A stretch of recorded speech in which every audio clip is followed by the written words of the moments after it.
Bismillahirrahmanirrahim. Assalamualaikum warahmatullahi wabarakatuh. Alhamdulillah rabbil alamin. Wassalatu wassalamu ala Rasulillah wa ala alihi wa sahbihi wa man tabi'ahum bi ihsanin ila yaumiddin, amma ba'd. Teman-teman sekalian, para pemandu APAI MIPA UGM yang dirahmati oleh Allah Subhanahu wa taala. Pada kesempatan kali ini kita akan lanjutkan kembali materi kita, yaitu materi yang ketiga yang berjudul Berislam dengan Seutuhnya. Baik, telah kita jelaskan pada pertemuan sebelumnya tentang wajibnya kita untuk mengenal Allah Subhanahu wa taala, beriman kepada Allah Subhanahu wa taala, dan wajibnya kita beribadah kepada Allah Subhanahu wa taala. Kemudian pada pertemuan yang kedua telah kita jelaskan pula tentang wajibnya kita untuk mencintai dan meneladani Nabi Shallallahu alaihi wasallam. Maka tentu seseorang itu tidak akan bisa beribadah kepada Allah Subhanahu wa taala melainkan dengan tata cara yang telah diinginkan oleh zat yang diibadahi. Bagaimana cara menyembah Allah Subhanahu wa taala? Ya. Bagaimana kita beribadah dengan cara yang diinginkan oleh Allah Subhanahu wa taala. Maka tata cara itulah yang terkumpul dalam Islam yang dibawa oleh para nabi. Islamlah yang menjelaskan bagaimana beribadah dengan benar kepada Allah Subhanahu wa taala. Inilah yang akan kita bahas pada pertemuan ringkas kali ini. Hakikatnya para nabi alaihi wassalatu wassalam semuanya membawa ajaran agama Islam. Ya, semuanya beragama Islam. Ya, semuanya membawa ajaran yang satu. Ajaran yang menyerukan kepada tauhid agar menyembah kepada Allah Subhanahu wa taala semata tanpa menyekutukannya. Oleh karena itu Allah Subhanahu wa taala berfirman dalam Al-Qur'an, "Wa laqad ba'atsna fi kulli ummatin rasulan an i'budullaha wajtanibut taghut." Di surat An-Nahl ayat ke-36, Allah Subhanahu wa taala mengatakan, dan sungguh kami telah mengutus seorang rasul untuk setiap umat. Ya. Jadi setiap umat itu memiliki rasul. Ya, setiap umat memiliki rasul. Apa yang mereka serukan? Sembahlah Allah dan jauhilah taghut. Ani'budullaha wajtanibut taghut. Semua nabi dan para rasul sebelum kedatangan Nabi Muhammad SAW menyerukan kalimat yang sama, yaitu kalimat tauhid. Ani'budullah wajtanibut taghut. Sembahlah Allah dan jauhilah taghut. Ya. Namun syariatnya berbeda-beda. Antara satu nabi dengan yang lain itu syariatnya berbeda-beda. Ya. Pokok ajarannya sama, menyerukan kepada tauhid, penyembahan kepada Allah Subhanahu wa taala semata, tetapi syariatnya ya semisal salat, zakat, ya mungkin ada syariat-syariat lain di nabi-nabi yang lain.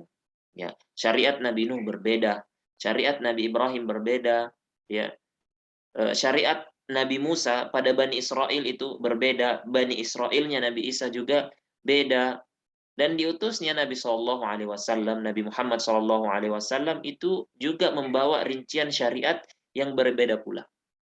Dalam artian ada ajaran baru yang dibawa oleh Nabi Shallallahu Alaihi Wasallam, walaupun di sana juga ada ajaran yang sama dengan ajaran yang telah dibawa oleh Nabi sebelumnya.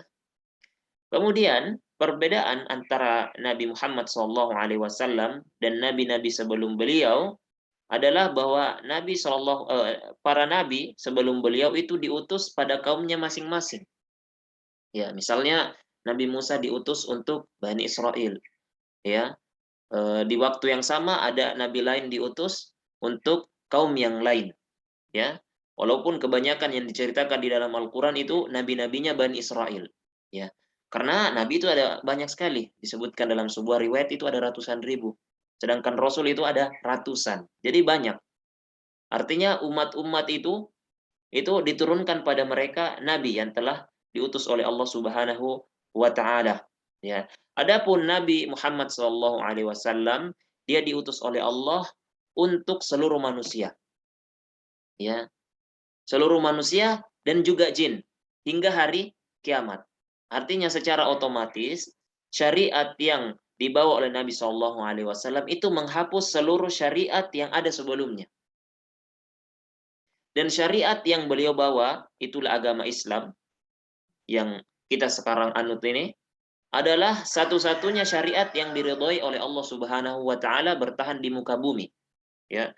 Semua syariat yang datang sebelum Nabi Shallallahu alaihi wasallam itu terhapus dengan datangnya Nabi Shallallahu alaihi wasallam. Oleh karena itu Allah Subhanahu wa taala berfirman, "Inna dina indallahil Islam." Nah, ini di bukunya di surat Al-Maidah ayat ketiga, ya. Eh, Mungkin yang benar adalah Al-Imran ayat 19, ya.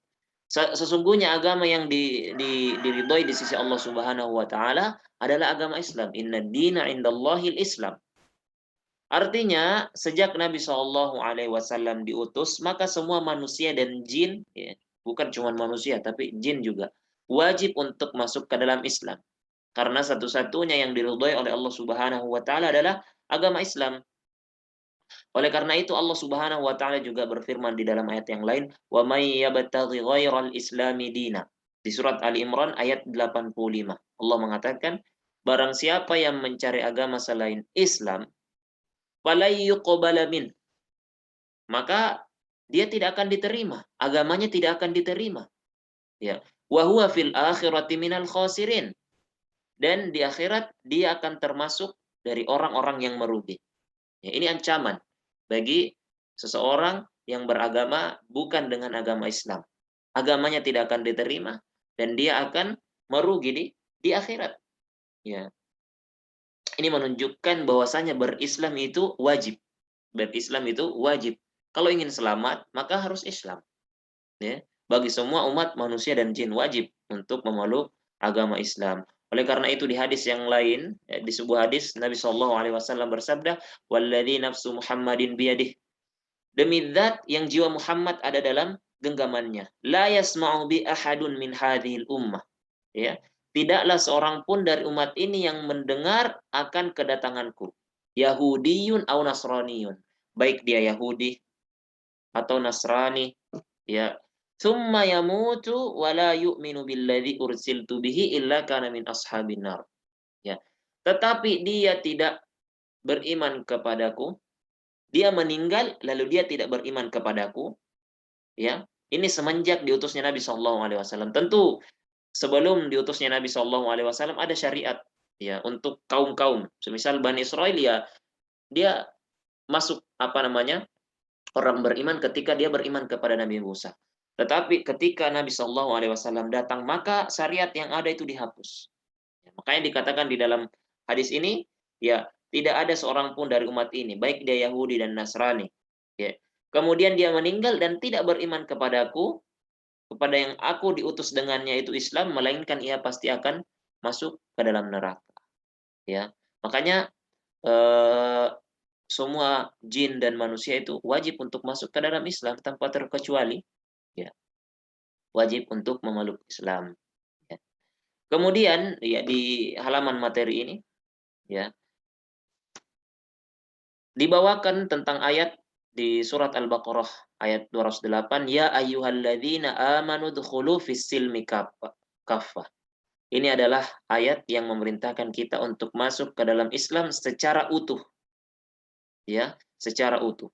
Ya ayyuhalladzina amanu dkhulu fis-silmi kaffah. Hai orang-orang yang beriman, masuklah kamu ke dalam Islam keseluruhan. Wala tattabi'u khutuwatis syaitan innahu lakum aduwwum mubin. Dan janganlah engkau menuruti langkah-langkah syaitan, sesungguhnya syaitan itu adalah musuh yang nyata bagimu. Ya. Artinya kita tidak boleh sekedar masuk ke dalam Islam. Ya. Harus masuk ke dalam Islam secara utuh. Ya. Tidak boleh sekedar masuk Islam atau dengan kata lain sekedar memiliki KTP Islam. Tetapi kita harus menjadikan agama Islam ini sebagai pondasi dan inti dalam kehidupan kita. Segala aktivitas kita didasari oleh keislaman, ya, harus dibangun di atas pondasi dan ajaran Islam. Tidak boleh seseorang mengambil sebagian Islam, ya, namun meninggalkan atau menolak sebagiannya. Namanya masuk Islam secara utuh adalah dia harus mengambil segala ajaran Islam. Tidak boleh milih-milih. Ya, tidak boleh milih-milih. Ya, lantas dia mengambil yang dia cocoki dan membuang yang dia tidak cocoki. Atau malah dia justru menambah ajaran-ajaran yang tidak jelas tuntunannya dalam Islam. Ya, ini kan namanya tidak masuk ke dalam Islam secara kafah. Ini penjelasan-penjelasan tambahan bisa antum baca ya. Saya ingin menjelaskan inti pembahasan kita dalam tema kali ini. Baik. Maka seseorang itu harus masuk ke dalam Islam, kemudian lebih dari itu dia harus masuk Islam secara kafah, ya, secara keseluruhan. Ya. Kemudian, ya, Islam itu apa? Ya, Islam itu apa? Ya. Islam itu memiliki dua makna. Ya.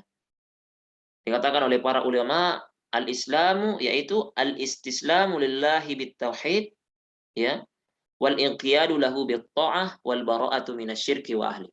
Ini tiga hal pokok dalam makna Islam secara umum, ya. Apa berserah diri kepada Allah Subhanahu wa taala dengan mentauhidkannya, kemudian tunduk dan patuh kepada Allah Subhanahu wa taala dengan menaatinya, lalu berlepas diri dari segala kesyirikan dan pelakunya. Ini makna Islam secara umum, ya. Masuk ke dalamnya Islam yang dibawa oleh nabi-nabi sebelum beliau, ya. Tetapi makna Islam secara khusus, ya, makna Islam secara khusus yang hanya ada di zaman ini, yang tidak diridhai oleh Allah Subhanahu wa taala selain Islam tersebut, yaitu Islam yang dibawa oleh Nabi Shallallahu alaihi wasallam. Ya. Artinya Islam yang benar adalah Islam yang dibawa oleh Nabi Shallallahu alaihi wasallam dan mencakup tiga hal pokok tadi, yaitu dia harus berserah diri kepada Allah Subhanahu wa taala dengan mentauhidkannya. Maka konsekuensinya adalah kita harus menyerahkan dengan benar-benar penyerahan penghambaan kita kepada Allah Subhanahu wa taala semata dan tidak menyekutukannya. Ya. Yang kedua, tunduk kepada Allah Subhanahu wa taala dengan menaatinya, melaksanakan segala perintahnya, menjauhi segala larangannya, ya. Dan perintah Allah Subhanahu wa taala, larangan Allah Subhanahu wa taala hanya akan bisa kita ketahui rinciannya, ya, di dalam Islam saja sebagai agama satu-satunya yang diridhoi oleh Allah Subhanahu wa taala, ya. Ya, makanya kalau di sini disampaikan kafah itu menyeluruh tapi yang kamu mampu kerjakan sebatas kemampuanmu. Ya. Ya, jadi tentang perintah dan larangan. Nah, ini kan inti beragama itu adalah mengaitkan kehidupan dengan perintah dan larangan. Perintah itu dikerjakan, larangan itu ditinggalkan. Tetapi kaidahnya kalau perintah itu dilaksanakan sesuai kemampuan kita. Artinya kita harus mengerjakan Islam tersebut sesuai kemampuan kita. Ya, kalau kita tidak mampu, kita tidak dituntut untuk mengerjakannya. Ya, misalnya sholat. Kalau sholat, ya kita mampu untuk berdiri, maka wajib berdiri. Kalau nggak mampu berdiri, ya boleh duduk. Kalau nggak mampu duduk, maka boleh berbaring. Ya. Adapun larangan, tidak ada namanya berdasarkan kemampuan, tidak. Ya, kalau larangan itu dia mutlak harus ditinggalkan sepenuhnya. Ya tidak ada namanya tidak mampu meninggalkan, nggak bisa. Oh saya tidak mampu meninggalkan khamar, tidak kan? Kalau meninggalkan itu hanya diam saja. Ya, cukup engkau diam maka engkau sudah meninggalkan. Ya, engkau sudah meninggalkan. Ya karena dia tidak melakukan apa-apa, diam saja. Ya, antang berarti dia sudah meninggalkan. Berbeda dengan perintah. Perintah itu berkaitan dengan kemampuan kita. Kalau kita mampu kita laksanakan, kalau tidak mampu tidak mengapa. Yang ketiga adalah berlepas diri dari kesyirikan dan para pelakunya. Ya, karena keislaman seseorang itu tidak akan lengkap jika dia masih mencintai kesyirikan atau meridhai kesyirikan. Membiarkan kesyirikan itu ya berjalan dengan mudah di atas muka bumi. Minimal ada pengingkaran di dalam hati, ada kebencian di dalam hati. Kalau misalnya kita tidak mampu mendakwahi dan melarang orang-orang yang ada di sekitar kita untuk meninggalkan kesyirikan, minimal kita benci. Dan kita juga benci orang-orang yang melakukan kesyirikan tersebut, ya. Sebagaimana kita wajib untuk membenci pelaku kemaksiatan, sekadar kemaksiatan dia, ya. Ya, sebagaimana juga kita wajib untuk mencintai ketaatan dan orang-orang yang melakukan ketaatan. Maka demikian pula kita wajib membenci para pelaku kesyirikan, ya. Baik.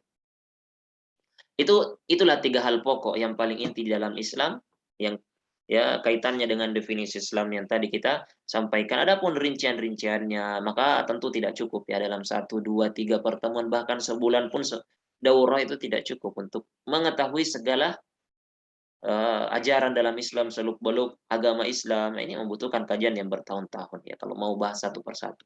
Bagaimana ilmunya, bagaimana mengamalkannya dan bagaimana mendakwahkannya. Ya. Maka tentu kita harus semangat terus untuk belajar. Ya, tidak cukup ini hanya apa ya? Pancingan saja. Harusnya seorang pemandu itu harus bersemangat untuk terus belajar. Namanya juga menjadi seorang dai, ya. Dia tidak boleh berbicara tidak dibangun di atas ilmu, harus dibangun di atas ilmu. Karena itu wajib belajar. Ya, seorang menjadi dai, dai untuk kelompok ya, kelompok kecil dia tetap harus belajar, ya, tetap harus belajar. Itulah makna memeluk dinul Islam. Ini sama pembahasan B dengan pembahasan A sebenarnya sama ya. Makna memeluk dinul Islam yang benar adalah dia harus masuk ke dalam Islam secara menyeluruh. Ya, secara menyeluruh. Kemudian Islam itu 3 pokok yang tadi. Adapun rinciannya tentu butuh pelajaran yang lama ya. Ini bisa dibaca ya sebagai tambahan-tambahan. Kemudian di sini dibahas tentang kesempurnaan dinul Islam, ya. Ya. Di antara keutamaan agama Islam, ya, dibandingkan agama-agama sebelum agama Islam, adalah Islam merupakan agama yang sempurna. Agama yang sempurna. Allah Subhanahu wa taala telah berfirman, "Al-yauma akmaltu lakum dinakum" di surat Al-Maidah ayat 3. "Al-yauma akmaltu lakum dinakum wa atmamtu 'alaikum ni'mati wa raditu lakumul Islam madina." Oh ya tadi di apa namanya? Di halaman sebelumnya sudah benar ya berarti. Di Al-Maidah ayat 3 juga mengatakan bahwasanya satu-satunya agama Islam yang diridhai oleh Allah adalah Islam, ya. Di Al-Maidah ayat 3, demikian pula di Ali Imran ayat 19 bisa dilihat ya. Maka di antara keutamaan agama Islam itu sempurna. Dijamin kesempurnaan oleh Allah Subhanahu wa taala. Di surat Al-Maidah ayat 3 ayatnya sudah kita bacakan Allah mengatakan pada hari ini ya telah kusempurnakan agamamu untukmu dan telah aku cukupkan nikmatku bagimu dan telah aku ridhoi Islam sebagai agamamu. Artinya agama ini telah sempurna. Ya. Dari sisi sempurna ya, mengatur segala perkara. Ya, artinya Islam itu datang untuk mengatur segala perkara. Ya. Yang kedua dari sisi sempurna sehingga tidak butuh tambahan lagi. Ya. Islam ini sempurna, jangan ditambah-tambahin lagi. Barang siapa yang dia beribadah di luar yang telah dituntunkan oleh agama Islam oleh Allah dan Rasulnya, maka hakikatnya dia telah menambah agama. Ya. Dan menuduh agama ini masih kurang dan belum lengkap. Ya kan Allah sendiri yang mengatakan, agama ini lengkap. Kalau kamu ingin beribadah, tinggal lihat saja apa yang sudah diajarkan. Jangan tambah-tambahi. Kalau kamu tambah-tambahi berarti kamu menganggap, sama saja kamu menganggap agama ini kurang lengkap. Ya. Al-Quran telah menjelaskan ya usul dan furu', artinya pondasi-pondasi dalam agama Islam dan cabang-cabangnya tentang tauhid dan bahkan perkara-perkara keduniaan juga sudah dijelaskan oleh Al-Quran. Ya, maka dengan demikian jelaslah bahwasanya Islam itu adalah agama yang sempurna, mencakup segala aspek kehidupan. Tidak boleh ditambahi dan tidak boleh dikurangi. Karena itu Allah Subhanahu wa taala berfirman di dalam Al-Qur'an di surat An-Nahl ayat 89, "Wa nazzalna 'alaikal kitaba litibyanan likulli syai'." Dan kami telah menurunkan kepadamu Alkitab yaitu Al-Qur'an untuk menjelaskan segala sesuatu. Menjelaskan segala sesuatu, ya.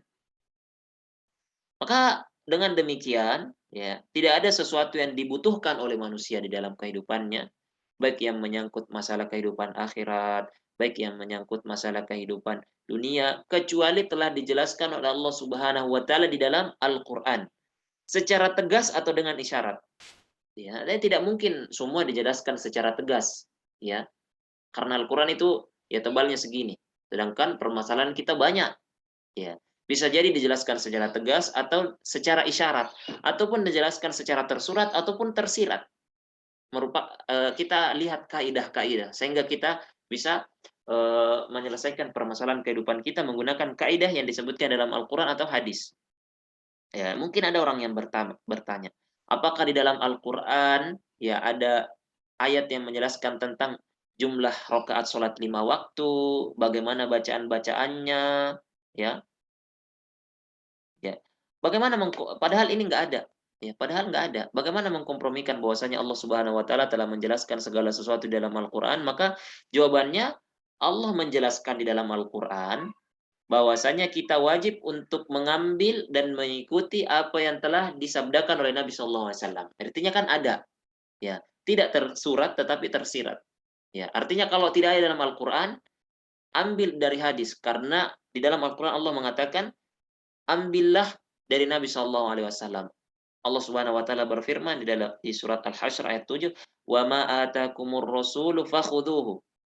Apa yang diberikan oleh Rasul kepadamu, maka terimalah, ambillah.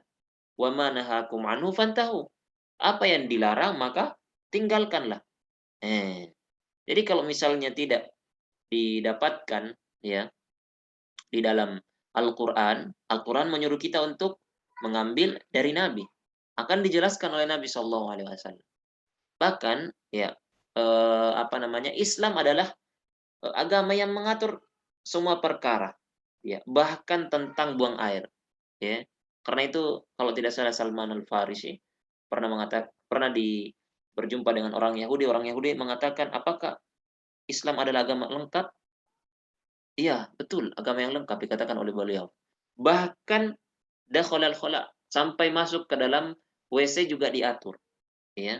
WC juga diatur, di mana kita buang air, kemudian masuk dan keluarnya itu apa bacaannya, kemudian kalau di dalam itu menghadap kemana, bagaimana adabnya, dan seterusnya. Ini lengkap, ya. Bahkan yang perkara remeh saja diatur. Iya. Karena itu ada kisah, ya, seorang syekh, ya, yang pernah mengunjungi sebuah restoran kalau nggak salah di Prancis. Kemudian dikatakan kepada beliau, kalau tidak saya dengar-dengar agamamu yaitu agama Islam adalah agama yang mengatur segala hal. Kata syekh tersebut, betul. Kemudian ditanya lagi, "Kalau begitu tunjukkan kepadaku ayat di dalam Al-Qur'an yang mengatur cara memasak roti," gitu, ditantang. Ya, kemudian Syekh mengatakan, di ayat Al-Qur'an Allah Subhanahu wa taala berfirman, surat An-Nahl ada ya, di Al-Anbiya juga, "Fas'alu ahladzikri dzikri in kuntum la ta'lamun." Ya. Tanyalah orang berilmu kalau kamu tidak tahu. Ya, tinggal tanya aja tukang pembuat roti. Nah, Al-Qur'an menyuruh kita menanyakan kepada ahlinya.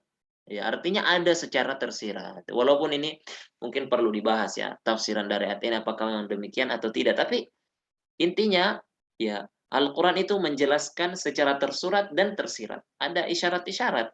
Ya, ada isyarat-isyarat.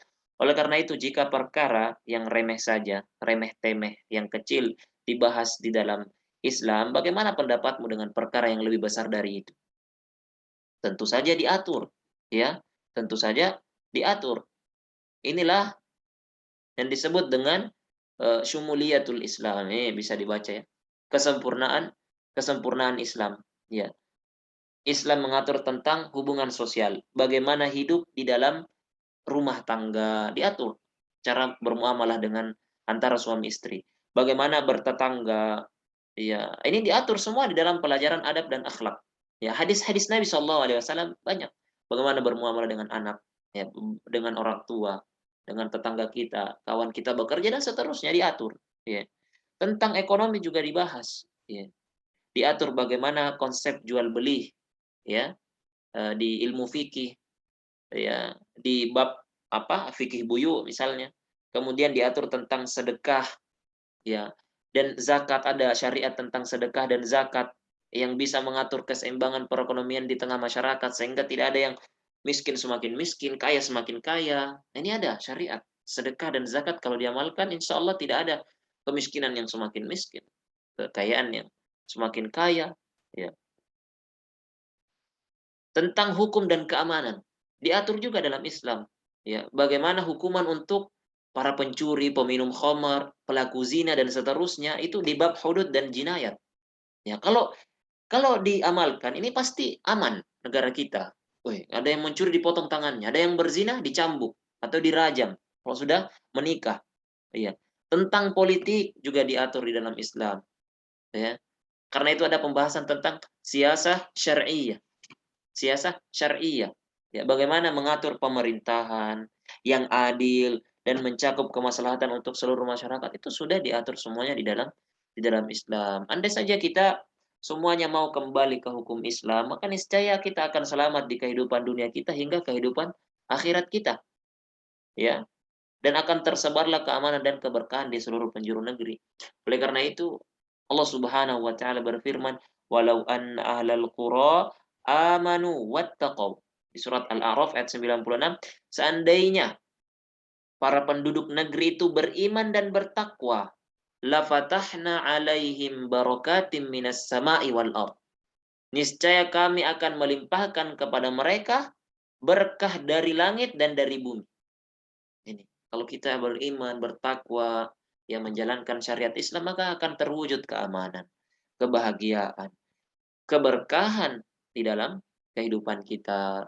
Semoga Allah Subhanahu wa taala memberikan kita taufik untuk berpegang teguh dengan Islam, berikan kita keistiqomahan, kita masuk ke dalam Islam secara utuh, sepenuhnya, sampai ajal mendatangi kita. Mungkin sekian saja yang bisa kita bahas. Lebih dan kurangnya mohon dimaafkan. Jazakumullah khairan. Allahumma allimna ma yanfa'una wanfa'na bima 'allamtana wa zidna ilma. Subhanakallahumma bihamdik asyhadu an la ilaha illa anta astaghfiruka wa atubu ilaik. Walhamdulillahirabbil alamin. Assalamualaikum warahmatullahi wabarakatuh.